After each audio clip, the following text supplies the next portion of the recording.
So possible samples हमारे पास क्या आ जाएंगे, फर्स्ट सैम्पल 3 6 6 आएगा ये, ठीक है। नेक्स्ट जो है 3 6 का 9 के साथ 3 6 9, 3 6 का 12 के साथ 3 6 12, देन 3 6 के कम्बिनेशन के जो सैम्पल्स हैं वो कंप्लीट हो गए हैं पहले वाले 6 के साथ।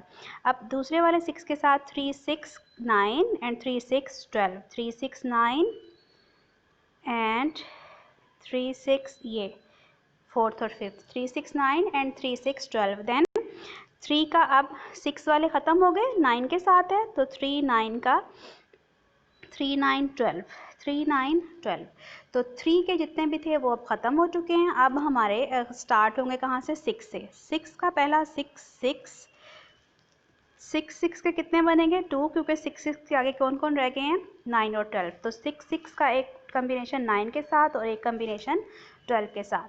फिर 6 9 के साथ बनेगा, नेक्स्ट 6 9 के साथ क्या है जस्ट 12 रह गया, तो थर्ड जो है वो 6 9 12 बन जाएगा। 6 12 के बाद क्योंकि कोई भी नहीं है लिहाजा हम सैम्पल साइज़ 3 इसमें से ड्रॉ कर ही नहीं सकते। अच्छा, अब लास्ट पे जो है हमारे पास थर्ड वाला 6 रह गया, ये वाला 6 जो हमारे पास मौजूद था, ठीक है। अब इस 6 को इसका पहले 9 के साथ लिया, क्योंकि इसके बाद 6 9 के कम्बिनेशन लेंगे, 9 के बाद जस्ट क्या रह जाता है 12 थर्ड प्लेस पे, ठीक है। तो 6 9 12 बनेगा और इधर से 6 12 का अगर हम लोग कम्बिनेशन लें तो उसके बाद कुछ भी नहीं बचता, लिहाजा इधर से सैम्पल पॉसिबल नहीं होगा, आखिरी सैम्पल हमारा 6 9 12 बनेगा। तो इनको हम लोगों ने लिख दिया है 6 6 9 6 6 12 6 9 12 6 9 12, ठीक है।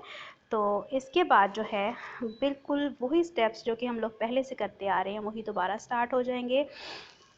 एक्स बार की वैल्यूज़ फाइंड आउट कर ली। अब सैम्पल साइज़ 3 था तो 3 + 6 डिवाइडेड बाय 3 हमारे पास 5 आ जाएगा। 15 डिवाइड बाय 3 3 + 6 + 9 डिवाइड बाय 3 6 आ गया। सो इस तरह से करके हम लोगों ने सारे के सारे जो हैं वो ड्रॉ कर लेने, अपने सैम्पल मीन्स जो हैं वो कंप्यूट कर लेने हैं। उसके बाद जो है सैम्पलिंग डिस्ट्रीब्यूशन हमने बिल्कुल पहले की तरह बनाना है जिसमें कोई डिफरेंस नहीं है। एक्स बार की वैल्यूज़ जो हैं वो 5 6 7 8 9 पॉसिबल आई हैं, जिनमें से 5 1 टाइम है, 6 2 टाइम्स है, 7 3 टाइम्स है, 8 2 टाइम्स है और 9 भी 2 टाइम्स है, ठीक है।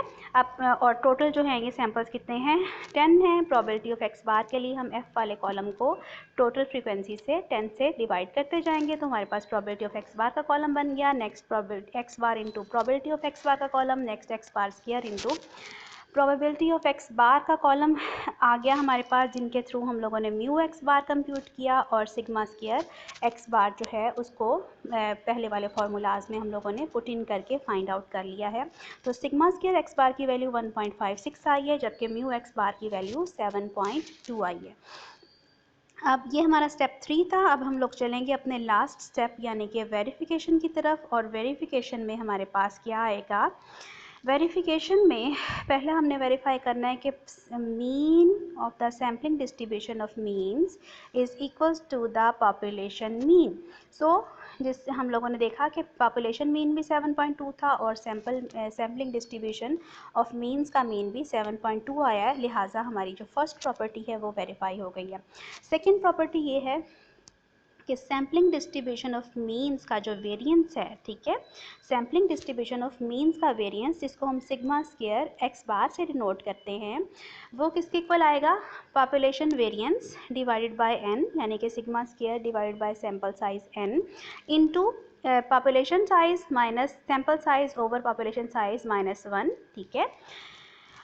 और फिर जो है हम इसके अंदर वैल्यूज़ पुट करेंगे और देखेंगे क्या ये इक्वल आते हैं या नहीं आते हैं। सिग्मा स्क्वायर एक्स बार की वैल्यू हमारे पास 1.56 आई है, उसको यहाँ पे डायरेक्टली पुट कर दिया है। सिग्मा स्क्वायर की वैल्यू हमारे पास 9.36 आई थी, उसको यहाँ पुट किया। सैम्पल साइज़ 3 है एन, वो पुट किया।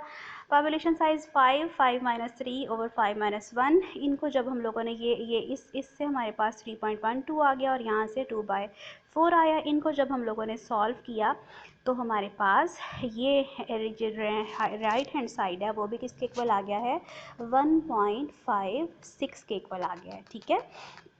तो ये हमारा लास्ट स्टेप था, स्टेप 4। आप लोगों ने इसी तरह से अपने स्टेप्स जो हैं वो फॉलो करने हैं। नंबर 1 पे अपने पॉपुलेशन के पैरामीटर्स फाइंड आउट करें, नंबर 2 पे सैम्पल्स ड्रॉ करें, नंबर 3 पे सैम्पलिंग डिस्ट्रीब्यूशन बनाएं और मीन